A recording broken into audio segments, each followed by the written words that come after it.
So I went to talk to Marcy Brooks, a juror who used her common sense and did not allow the judge to railroad the jury into a guilty verdict.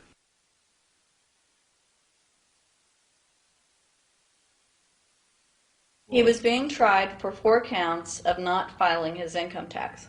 Okay. And our question was, well, what is to decide?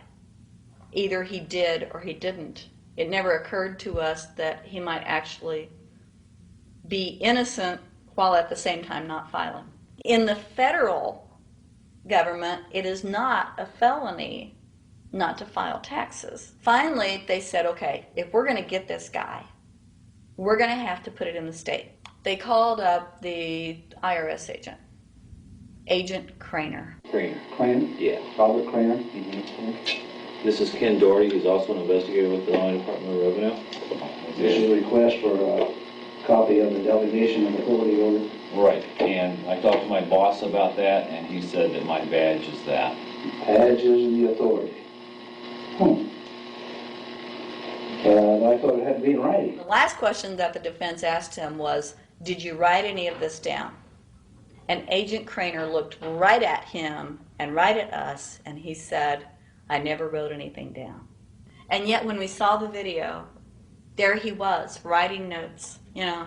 And so I'm thinking, okay, at this point, the judge is supposed to say, Agent Craner, it is clear that you have committed perjury. It wasn't even noticed. It finally came to the climax. Mr. Harrell looked right at the prosecutor, and he said, I will tell you the same thing I have told over and over again to government officials. You show me the law that requires me to file a tax return, and I'll be glad to do it. And again, I ask, under what is the requirement that you claim and are required to do these things?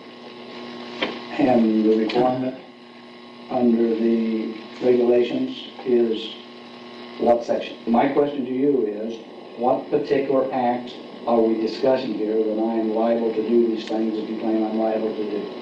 Your exact question would be again? Okay, what is the section that what? But I guess I'm still not understanding your question, Mr. Harrell. Well, you must be familiar with what that you have the police powers to enforce. Yes. The prosecutor absolutely ignored him. And he started slandering Mr. Harrell. Just started attacking his character. They're calling us tax cheats, they're calling us fanatics, they're calling us weirdos. I don't care what you call me, but I have one question. Where is the law? Show me the law. Can't let this turn into a rational debate, because if they do, they lose it.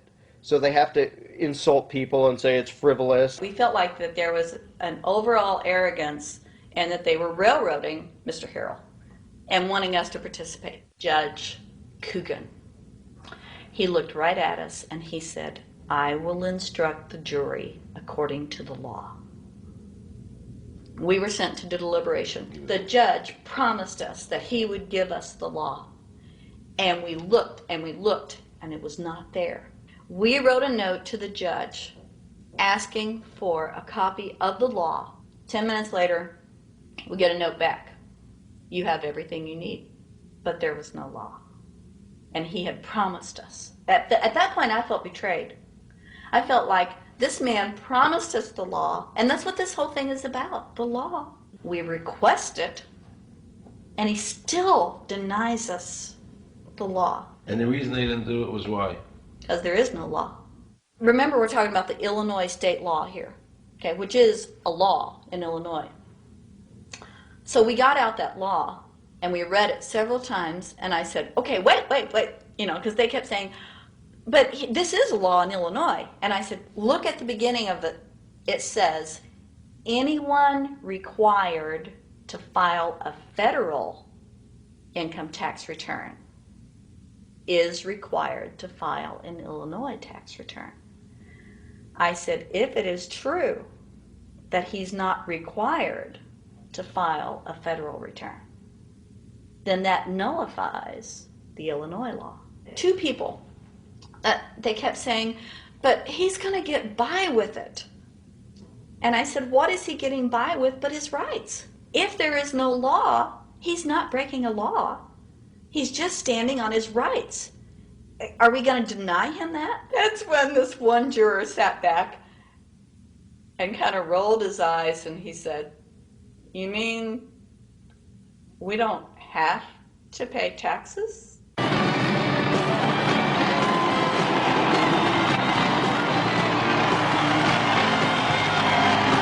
All of a sudden we realized that this trial was much bigger. And the ramifications of this trial were going to be so broad if it actually got out. I mean, it's like we had just discovered this great government secret. And so when we came out for the delivering of the verdict, the judge was, I'm sure, even at this point, I'm sure he still thought we would give a guilty verdict. And the reason I say that is because of the look on his face when the first not guilty was read. His face just turned white. I mean, it's like, I don't believe this. The second time, you could hear people out in the audience, just in the courtroom, just going, wow, and the judge is just getting red in the face. I mean, he was just livid. And the judge got up and left. I sat there and I thought, this truly is a victory for the people. And I have never felt more patriotic. And I knew that we had done the right thing. I looked at that man, Mr. Harrell, and I thought, the system might not work all the time, but this time, for that man, it did. In November 2004, the government arrested former IRS criminal investigator Joe Bannister. They charged him with fraud for telling the American people the truth about the income tax laws. The jury obviously agreed with Joe. Well, it just showed Mr. Bannister to be honest and straightforward and working within the law. Vernice Kuglin, a Federal Express pilot, claimed there was no law requiring Americans to file an income tax. She also won in court. 24 people were criminally charged by the IRS because they claimed there was no law requiring them to file an income tax return. The fact is, neither the judge, nor the prosecutor, nor the IRS could bring that statute in there because it's not in the books. The jury came back with an acquittal for everyone.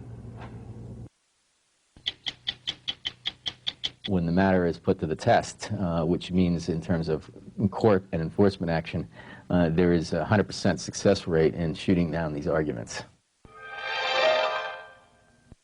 The mafia has a code and they follow it, and it's a code of honor. But the IRS has no code of honor.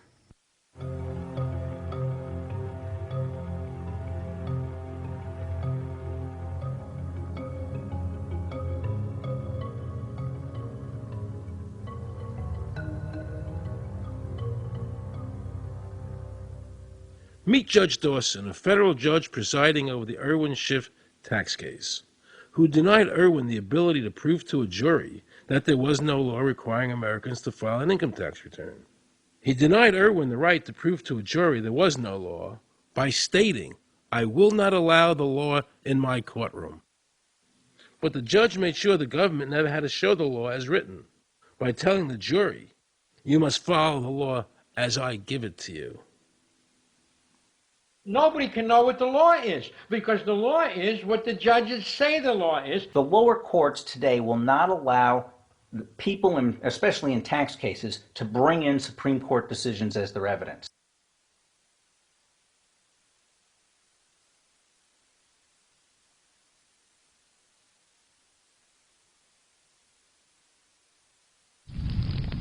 Here we have a federal judge railroading an American citizen by saying Supreme Court decisions are irrelevant.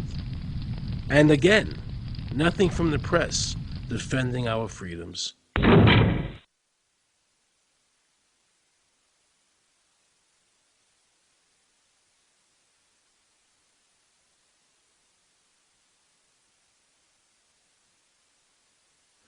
So if you ever find yourself as a juror on a tax case, be sure to ask the judge to show you the statute written by Congress that allows the government to tax the wages of the American people. If the judge can't show you the law, then how can you possibly, in good conscience, convict someone and destroy their life?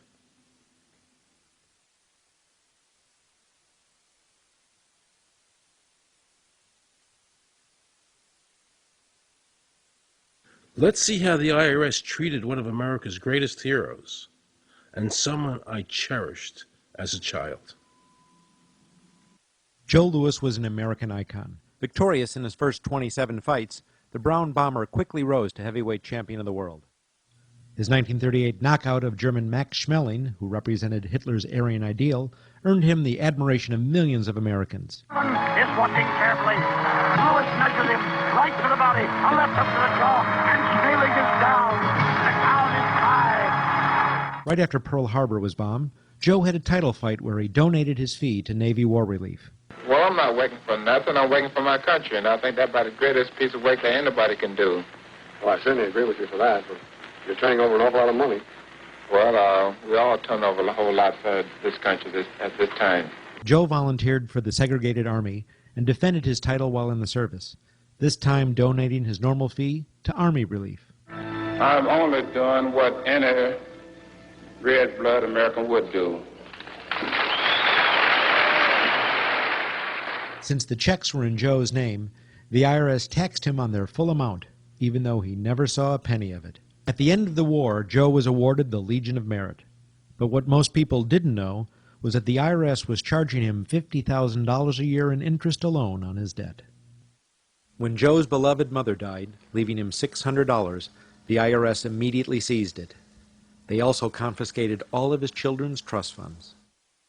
Joe was forced to continue fighting until he was 37 and out of shape, just to pay off his ever-mounting debt to the IRS, which grew to $1 million, $100,000 a year just in interest. At the end of his life, Joe was forced to become a greeter at a Las Vegas hotel just to make ends meet. It was a shameful thing to see a man like him, great fighter, great human being, being humiliated and destroyed in this manner, because after all, when you owe Internal Revenue money, no matter what you have, they take away from you. And they took a lot away from Joe Louis.